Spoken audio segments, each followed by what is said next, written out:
Oi pessoal, vamos para mais uma aula de materiais de construção mecânica 2.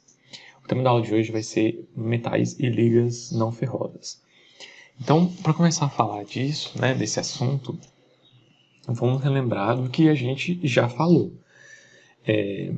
Tudo que a gente viu assim, quando a gente começou a estudar materiais, a gente apresentou a química, a estrutura básica dos materiais, as ligações, e a gente definiu os tipos de ligações dos principais tipos de materiais, que eram as cerâmicas, os polímeros, e os metais. E aí a gente começou a restringir cada vez mais o estudo para materiais metálicos. Então a gente vê arranjo cristalino, tudo para material metálico.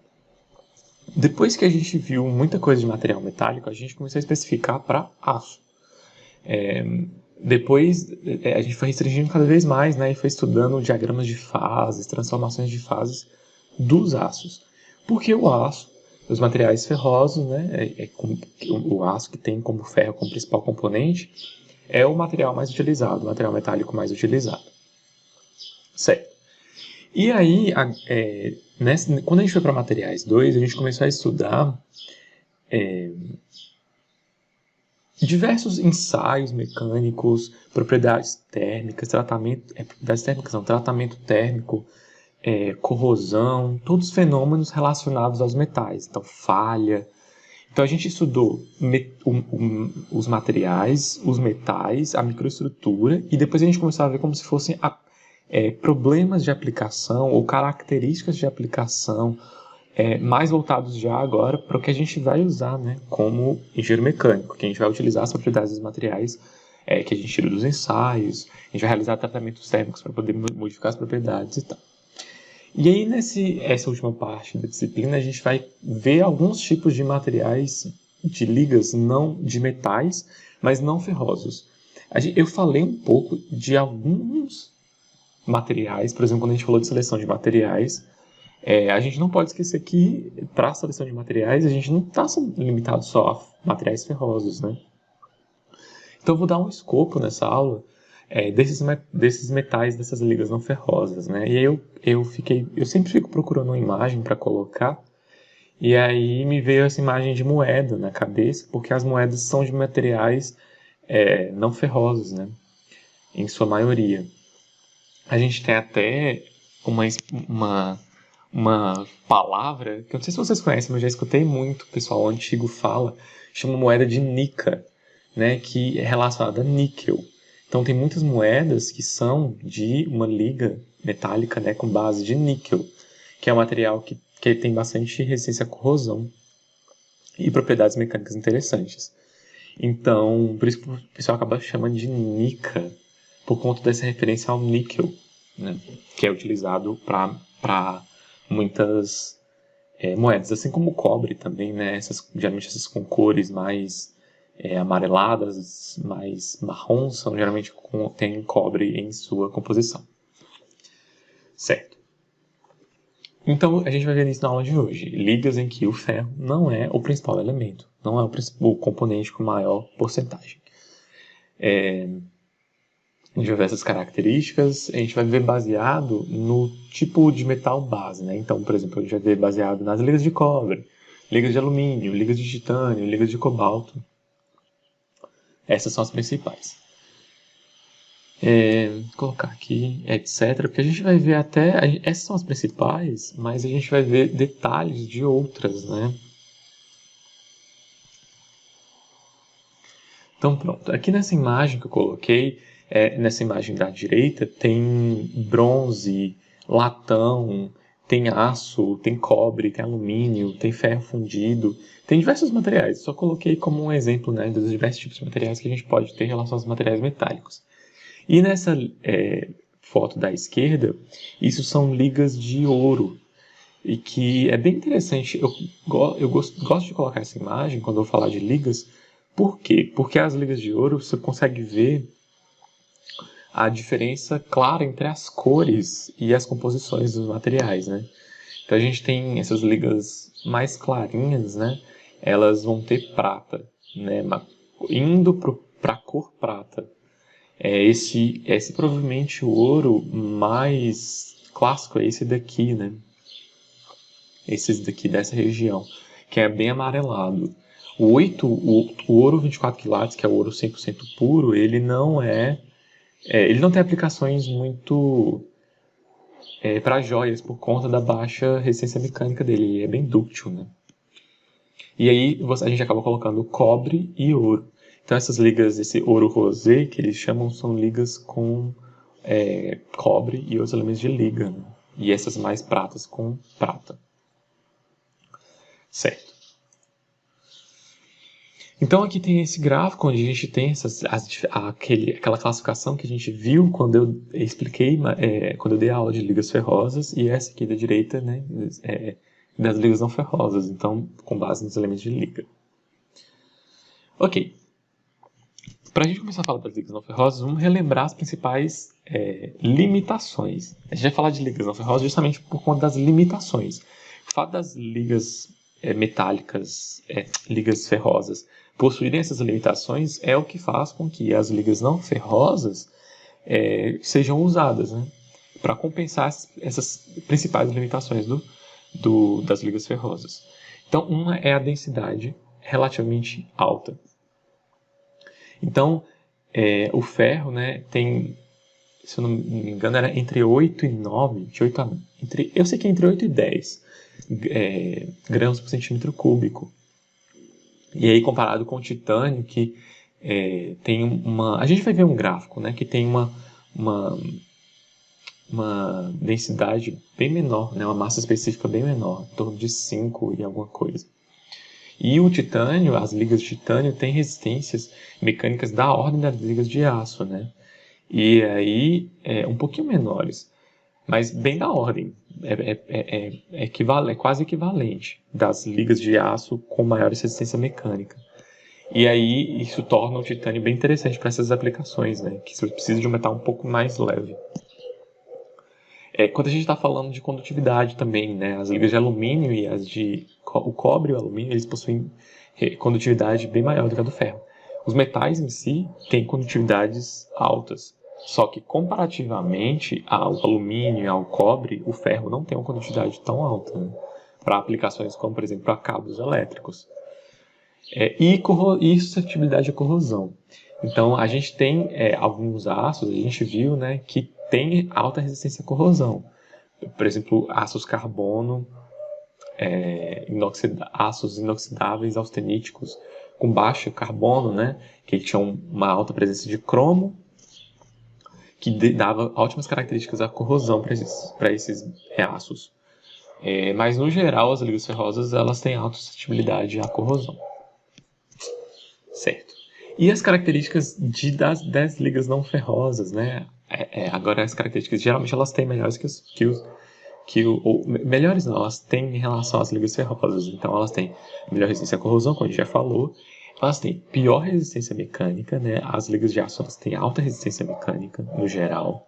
No geral, as ligas de alto carbono, ou então as ligas temperáveis, né? E elas têm menor resistência à fluência. Vou dar um exemplo, principalmente, por exemplo, alumínio tem grande problema com fluência, né? Que é aquela propriedade do metal diminuir a resistência mecânica com elevação à temperatura e estando submetido a uma tensão constante. E elas têm melhor comportamento a baixas temperaturas para essas ligas CFC. As ligas CFC elas têm comportamentos de propriedades melhores, né, com relação às ligas CCC, por conta da estrutura do arranjo cristalino e tal. A gente viu por causa do empacotamento, ele é maior, a densidade, né, o fator de empacotamento, Fe, e os planos de deslizamento também. Então isso confere propriedades melhores para a estrutura CFC. E dessas características da baixa temperatura, uma das que a gente tem é que o ferro, as ligas ferrosas, né, a gente tem que ter muito cuidado com a transição frágil-dúctil, né, tenaz frágil. E essas ligas muitas vezes não apresentam essa transição.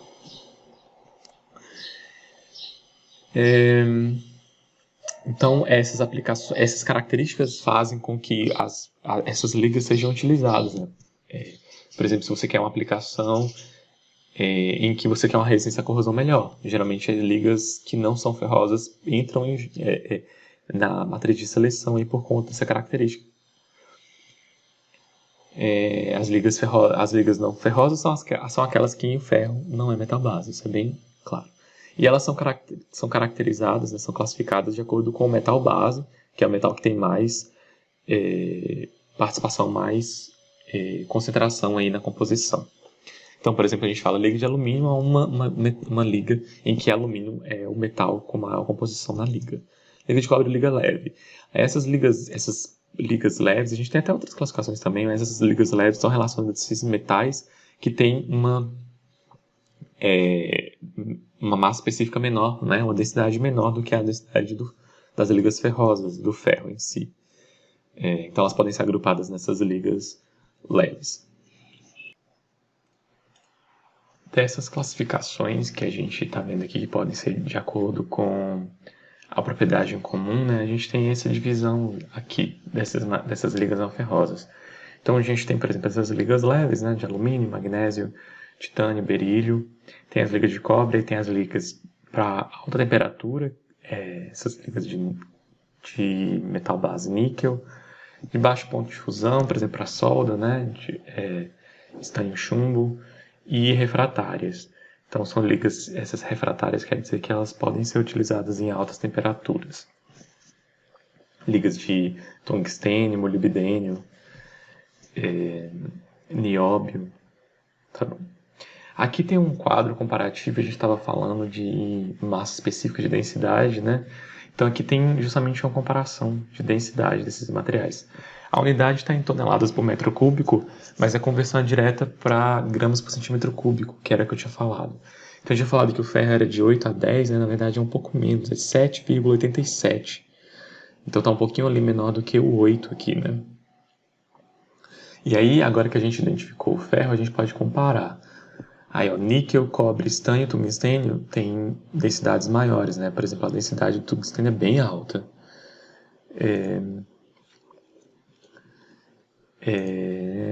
Zinco, titânio, alumínio, berílio e magnésio já tem densidades menores. Então, a gente quer, por exemplo, que eu estava falando das características gerais lá, é interessante quando a gente tem esses materiais que tem a densidade menor que o ferro que a gente acabou utilizando no lugar, né? Eu falo, por exemplo, alumínio e titânio. São duas ligas que sempre vêm à cabeça quando a gente tem problemas de peso, né? E esse outro quadro comparativo aqui, que é com relação a... o que eu quero mostrar nisso daqui é o custo e a resistência à tração. Então,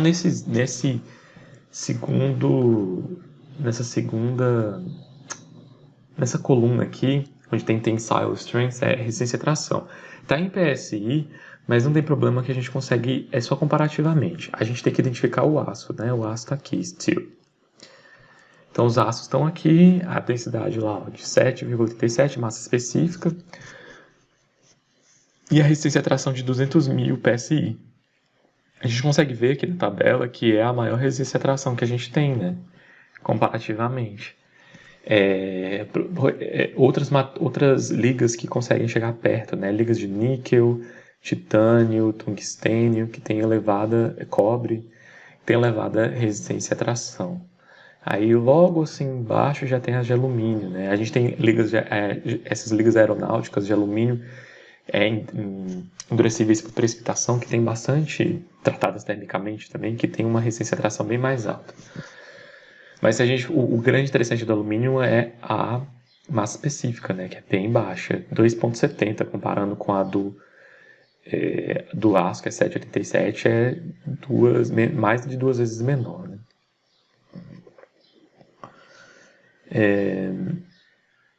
Então a do níquel aqui chega bem perto, né? A do titânio aqui em torno de 80%. E aqui a gente tem o custo, né? A dos aços aqui é de 10, e aí se a gente vai para uma liga de alumínio já tem 6 vezes o custo. e uma liga de titânio vai ter 40 vezes o custo, né? Então a gente consegue ver a diferença. Então, beleza, você quer utilizar uma liga de titânio, que eu tenho menor massa, eu tenho resistência à tração próxima da resistência do aço, só que o custo é 40 vezes maior. Certo. Aqui a gente vai começar a ver agora as ligas específicas, né? Então a gente vai começar a ver a primeira liga aí, é a liga de alumínio. Falando um pouquinho agora das características do metal alumínio. Então essa foto aí do lado é do alumínio metálico, né? E a gente já viu algumas características do alumínio. A gente já sabe também de aplicações que a gente vê do dia a dia, assim, tipo, uma bicicleta de alumínio, né? Uma panela e tal. Quais são as grandes características? É a menor densidade, a menor massa específica.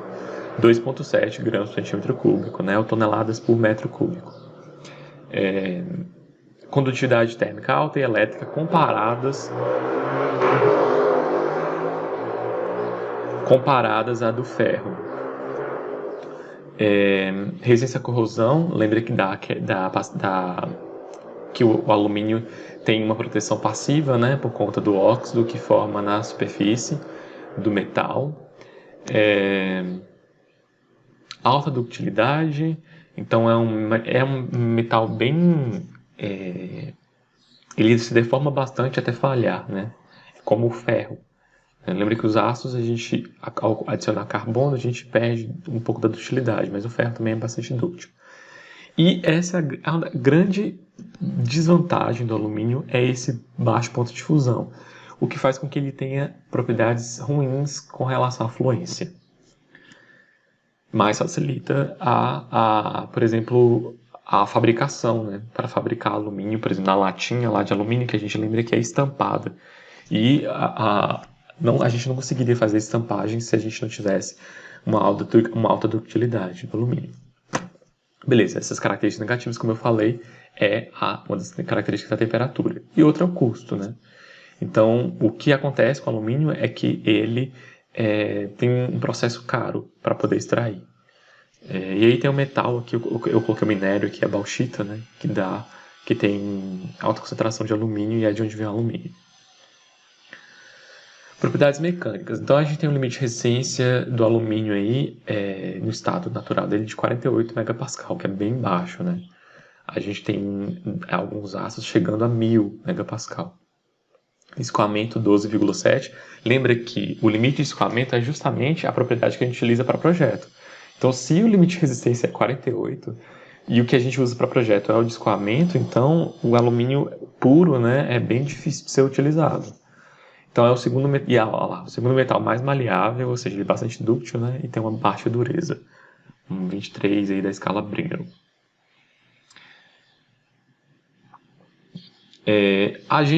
Para a gente utilizar o alumínio em aplicações mecânicas, a gente tem que utilizar liga.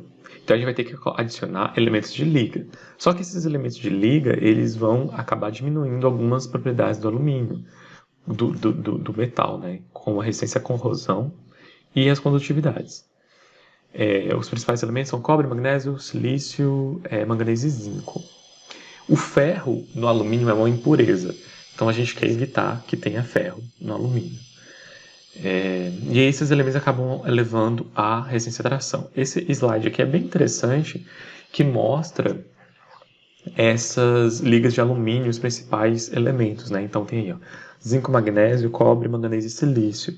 Então a gente tem as ligas de alumínio, cobre, magnésio, alumínio, magnésio, silício, alumínio, zinco, magnésio.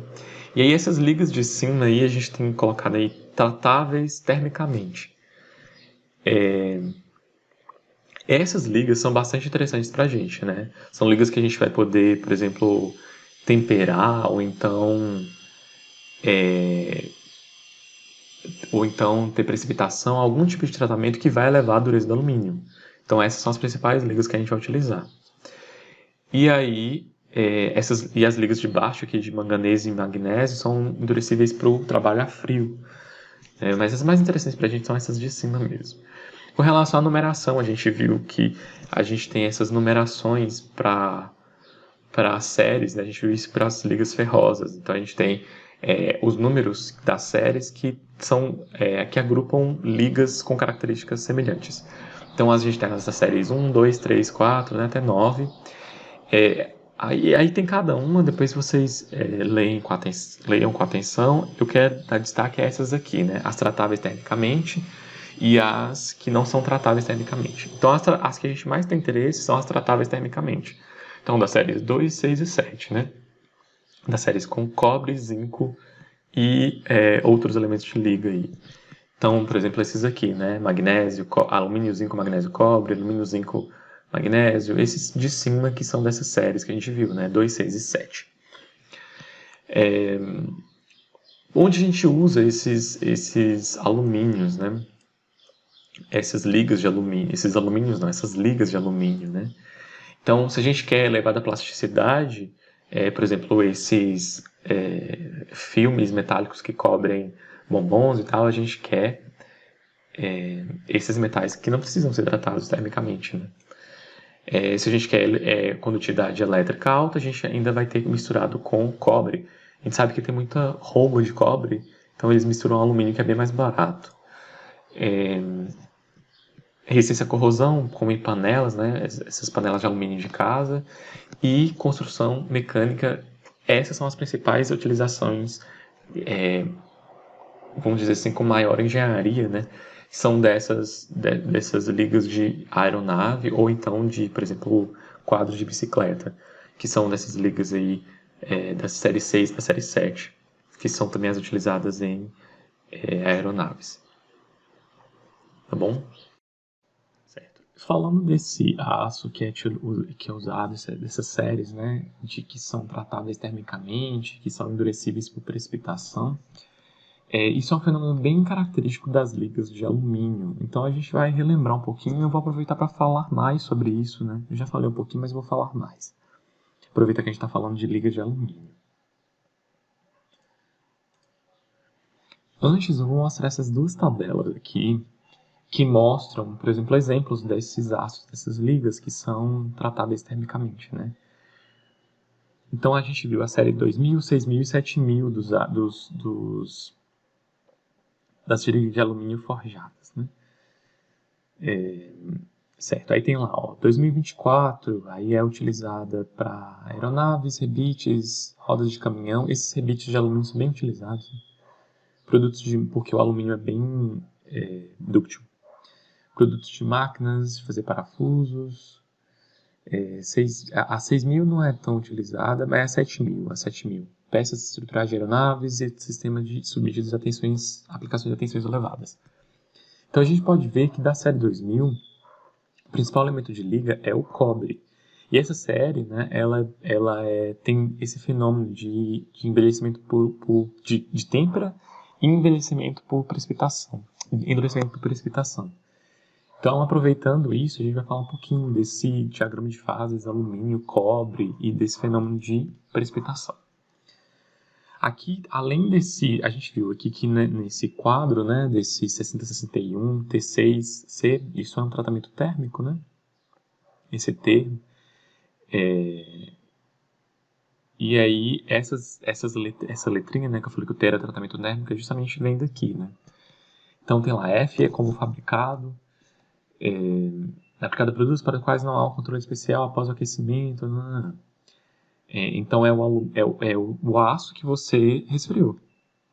Você não fez nenhum tratamento térmico, nem nada disso. O é recozido. Lembra que recozimento você elevar a temperatura para ter cristalização de novos grãos e tal. É muito interessante para recuperar a ductilidade do material, né?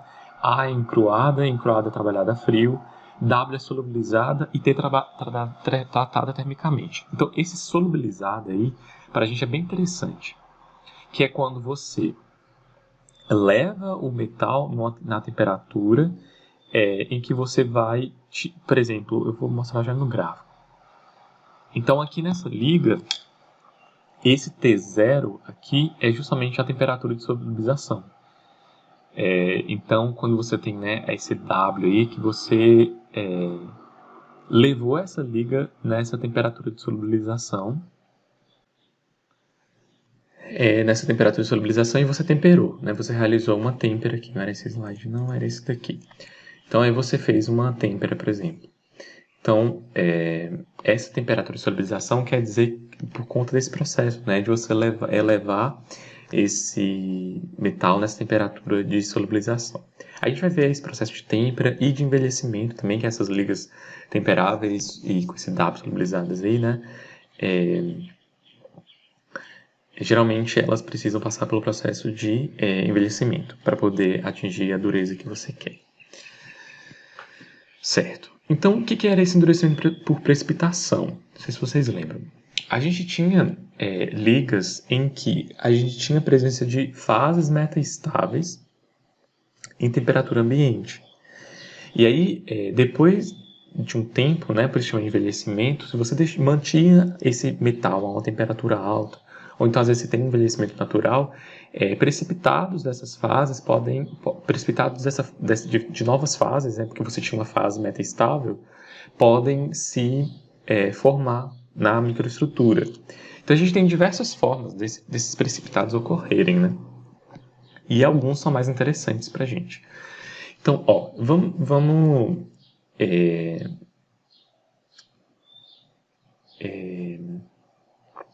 mostrar um exemplo nesse material hipotético. Isso daqui são dois gráficos de material hipotético, né? Então, esse material hipotético aqui, ó, ele tem uma liga desses dois materiais, o material A e o material B. E aí aqui a gente consegue ver a transformação eutética aqui, né? Certo. Então, aqui eu tenho a fase alfa do meu material. Eu elevei a temperatura dessa liga, nessa composição C0, até essa temperatura T0. Nessa temperatura aqui, eu vou ter um material na fase alfa, certo? Então, eu vou ter lá, estável. Só que essa fase alfa, ela não é completamente estável na temperatura ambiente, aqui que a gente pode chamar de T1. E aí, quando eu for abaixando a temperatura, parte dessa fase alfa vai virar a fase beta, certo? Que a fase beta está do lado de cá, e aqui a gente tem nesse alfa e esse beta são as duas fases, né? Depois da transformação eutética. Ok, então o que acontece? Eu posso fazer um tratamento em que, eu estando na temperatura T0, eu abaixo a temperatura bruscamente, realizando uma espécie de têmpera, certo? E aí, a têmpera, ela forma uma fase metaestável. Lembra o que é uma metaestabilidade? É algo que não existiria na temperatura ambiente, né? Só que pelo fato de você ter feito rápido, né, não dá energia para transformar tudo. Só que depois que você realiza a têmpera, então aqui eu fiz isso, ó. Elevei, deixa eu mudar de cor. Eu elevei o material da temperatura de solubilização, mantive um tempo, realizei a têmpera.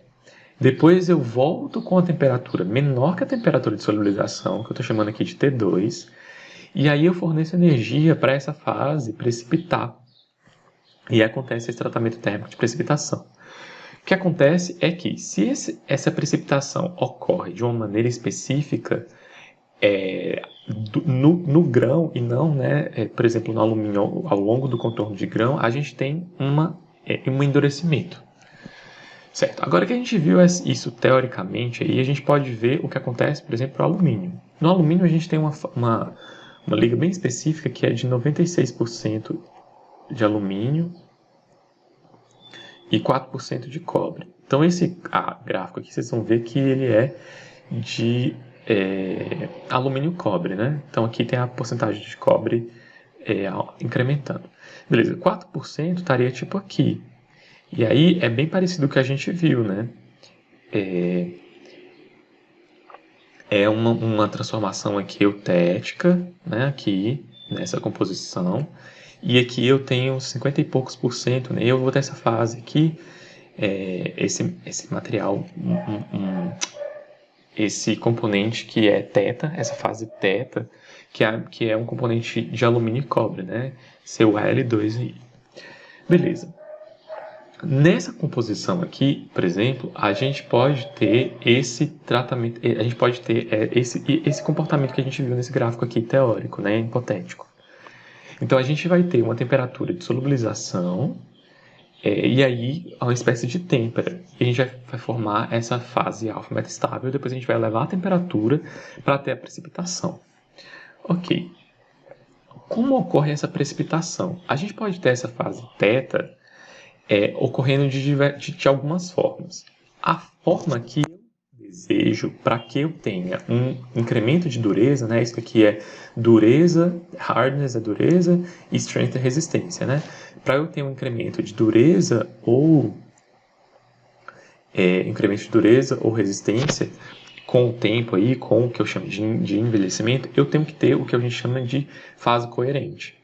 Então é quando eu tenho essa minha fase precipitando dentro da matriz, dentro da estrutura cristalina, no meio do grão dessa liga de alumínio e cobre, por exemplo, que eu estou chamando de fase θ', né? Essa daqui é a θ', essa fase coerente. Tá bom? θ', duas linhas aí, essas fases coerentes e semi-coerentes. E aí vocês vão perceber que é a fase onde eu tenho maior resistência mecânica, maior dureza.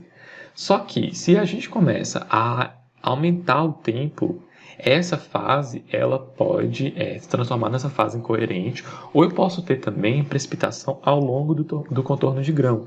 E isso faz com que eu perca dureza. Tá certo? Então a gente quer, isso aqui tem um nome, né? Vocês veem que tem GB, que é GP, que é essas zonas de Guinea-Preston, né? E é justamente isso que eu falei, né? A gente realiza a têmpera, esse procedimento aqui, eleva para a temperatura de solubilização, realiza a têmpera, depois eleva para a temperatura para ter a precipitação. Ok? Essa temperatura de precipitação, deixa eu ver o gráfico.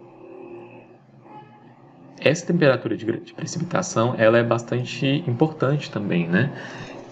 A gente não pode ter uma elevação para uma temperatura muito próxima da temperatura de solubilização, porque você vai solubilizar a fase, né? E aí você vai precipitar ao longo do contorno de grão. E você não pode ter uma temperatura muito baixa, senão o tempo para acontecer a precipitação é muito longo. Fica inviável. Certo? Aqui são vários gráficos, né? Aqui é um envelhecimento acontecendo na temperatura de 160 graus Celsius. E aqui, nessa escala aqui de baixo, é uma escala logarítmica de tempo. Então perceba que a gente tem aquele comportamento. A gente tem um incremento de dureza, que a gente vai ter a fase coerente. E se a gente continuar dessa temperatura por muito tempo, a gente começa a ter a fase incoerente e aí diminuição da dureza. Aqui tem alguns gráficos dessa liga de 4% de cobre que eu mostrei, né? E aqui é uma precipitação ao longo do contorno de grão, se a gente tem um resfriamento lento. Então essa precipitação ao longo do contorno de grão é uma precipitação que resulta numa liga com uma baixa dureza e baixa resistência mecânica, né? Já se a gente tem essa têmpera e essa precipitação, a gente tem essa formação dessas fases θ', né, envelhecidas aí no meio do grão. Por isso tem esses pontinhos aí, que são essas fases envelhecidas coerentes no meio do grão. Se a gente pode ter essas duas fases de super envelhecida ou quando a gente tem a precipitação quando você abaixa a temperatura devagar, né? Quando você não realiza a têmpera, e aí que são temperaturas que tem baixa dureza, né? Baixa dureza, baixa resistência mecânica. Então, quando a gente tem um super envelhecimento ou quando a gente tem uma fase precipitada ao longo do contorno de grão aí, quando você resfria devagar, tá bom?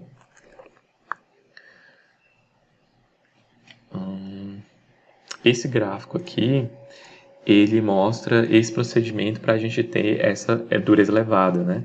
Então, é aquele gráfico lá que eu mostrei hipotético. Você realiza, vai na temperatura de solubilização. Aqui é o gráfico, né? Esse aqui da esquerda é o gráfico, só que a gente está ao contrário, né? A porcentagem de alumínio é 100% aqui e a de cobre aumenta para lá. Então, a gente tem aqui, né, nessa 4%, então a gente tem a temperatura de solubilização, realiza a têmpera, diminui a temperatura rápido, E aí tem essa fase metaestável, depois você eleva a temperatura para promover essa precipitação e aí realiza o procedimento de envelhecimento e você tem uma alta dureza. Bom, então é isso que acontece. Aqui a gente tem diversos... esses materiais precipitados, endurecidos para envelhecimento, né, precipitados, são utilizados em aeronaves. E aqui mostra o tanto de alumínio, de ligas de alumínio que são utilizados na aeronave, né? Então tem a 75, com tratamento térmico, 75, 6 alumínio 4 vanádio, 75 da série 2, que também é tratado termicamente, alumínio cobre. Então a gente consegue ver que basicamente, né, alumínio é utilizado em toda a estrutura do avião, né, justamente por causa do peso. Lembra que esse é o grande diferencial. Aqui algumas imagens, né, dessas fuselagens, por exemplo, da asa e da carcaça aqui do avião, onde é utilizado essas ligas de alumínio. Tá bom? Então, pronto, esse é o vídeo. Agora, no próximo vídeo eu vou falar sobre ligas de cobre.